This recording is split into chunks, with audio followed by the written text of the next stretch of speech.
આમ તો વિદેશી સંસ્કૃતિનું આંધળું અનુકરણ ભારત દેશમાં પણ વધી રહ્યું છે.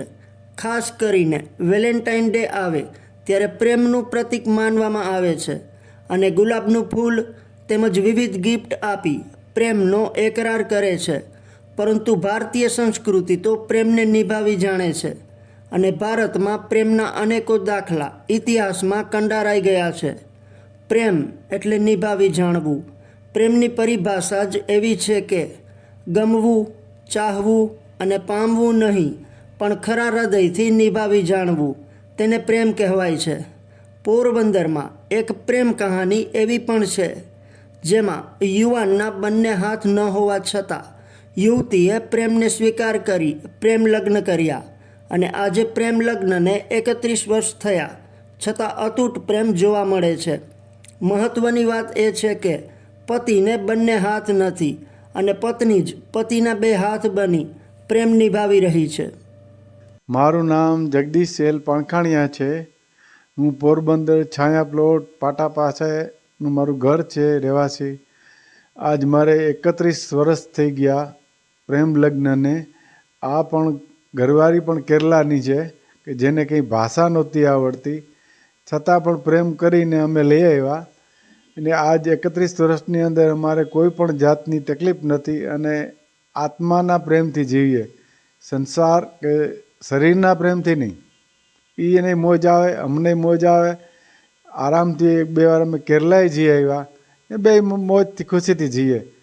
કોઈ તકલીફ નથી. જો કરો તો પ્રેમ સાચો કરો, બાકી સ્વાર્થથી ના કરો, પૈસાની લાલચથી ના કરો કે ના તમે એને રૂપને દોડો, રૂપથી પ્રેમ કરો. જે છે એ આત્મા છે એ જ સત્ય છે પ્રેમનો. વેલેન્ટાઇનને દિવસે હાથમાં ગુલાબ રાખી અને ખાલી પ્રેમ કરી વર્ષ 2 વર્ષની અંદર તો એ જુદા પડી જાય. એનું કારણ શું કે એનામાં ખાલી એક હરખ ખોટો હોય, વર્ષ 6 મહિના રહીને પછી ભાંગી પડે. એ ભાંગવો ન જોઈએ. એ હંમેશા જીવનભર જિંદગીભર સાથ રહેવો જોઈએ. કરો તો જા નમૂનો છે હાજર સત્ય.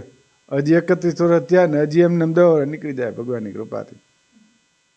પણ ખોટું ના કરો, કોઈની દીકરીને બરબાદ ના કરો, ખોટો લાલચ પૈસાની લાલચ દઈને એ ના કરો. સત્યનો પ્રેમ કરો ભગવાનનું નામ લઈને. આજના સમયમાં વેલેન્ટાઇન ડે કે અન્ય દિવસે પ્રેમ થાય છે અને પ્રેમ લગ્ન પણ થાય છે, પરંતુ આ પ્રેમ લાંબો સમય સુધી ટકતો નથી અને છૂટાછેડામાં પરિણમે છે.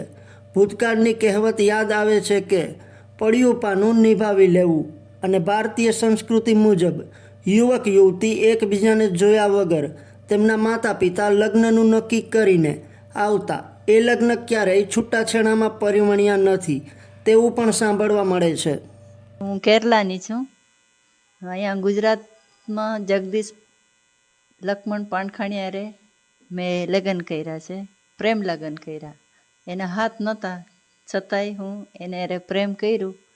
એનો દૌલત કે પૈસા કે એ કાંઈ મેં જોયું નથી. એને મેં જોયું, બરાબર. એના હાથ નહોતી બે, એને મારે સેવા કરવું હતું, એને રે મારે જિંદગી જીવવું હતું.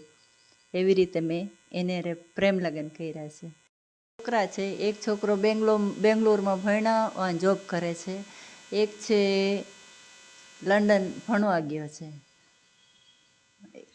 કોઈનો મારા દેરનું સગાઈ હતું, ભણવાના મદદ કર્યા છે. મારા દેર મદદ કર્યા એમાં આગળ આવ્યું. ફિર અમારા ઘરમાં કંઈ વાંધો નથી, એ હાથ નથી એટલે અમારે આવકમાં કે એવું કંઈ કમી નથી, સુખીથી જીવે છે અમે.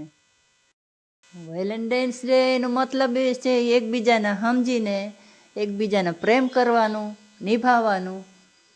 ગુલાબ દઈને આઈ લવ યુ કહી દે એટલે એ આગળ વધતું નથી. નિભાવવું એ સત્ય છે. એકબીજાને પ્રેમ કરો, એકબીજા સાચી દિલથી નિભાવો, એ વેલેન્ટાઇન્સ ડે સાચી. ખોટી રીતે કોઈને એકબીજાને દુઃખી ના કરો વેલેન્ટાઇન્સ ડે નામ કરીને. અમારા લગ્ન થયા તે 31 વર્ષ થઈ ગયા. અમારો તો કાયમ વેલેન્ટાઇન્સ ડે છે. અમે એકબીજાને એટલું સમજીને અમે જીવીએ છીએ. વેલેન્ટાઇનનો મતલબ એ છે એકબીજાને સમજો, એકબીજાને સાથ આપો, નિભાવો. પોરબંદરમાં જગદીશભાઈ પાણખાણિયા નામના યુવાન બાંધકામ કામગીરી કરતા હતા. તે દરમિયાન વીજ વાયરમાં તેનો હાથ આવી જતા શોટ લાગ્યો હતો, જેમાં તેના બંને હાથ કાપવા પડે તેમ હતા. ડૉક્ટરે ઓપરેશન દરમિયાન તેના બંને હાથ કાપી નાખ્યા હતા. બંને હાથ ન હોવા છતાં રેખા નામની યુવતીને તેની સાથે પ્રેમ થયો હતો અને બાદમાં બંનેએ પ્રેમ લગ્ન કર્યા હતા. આ લગ્ન જીવનને 31 વર્ષ પૂરા થયા છે. સંતાનમાં 2 દીકરા છે. બંને દીકરાએ ઉચ્ચ અભ્યાસ કર્યો છે. બંને હાથ ન હોવાનો અહેસાસ પણ ક્યારેય પતિને થવા દીધો નથી. પ્રેમને નિભાવીને બંને પતિ પત્ની ખુશ છે. પ્રેમ એટલે નિભાવી જાણવું એવી પ્રેમની પરિભાષા તેઓએ આપી છે. ચેનલને સબસ્ક્રાઈબ કરી, લાઈક કરી, ફોરવર્ડ કરવાનું ભૂલશો નહીં.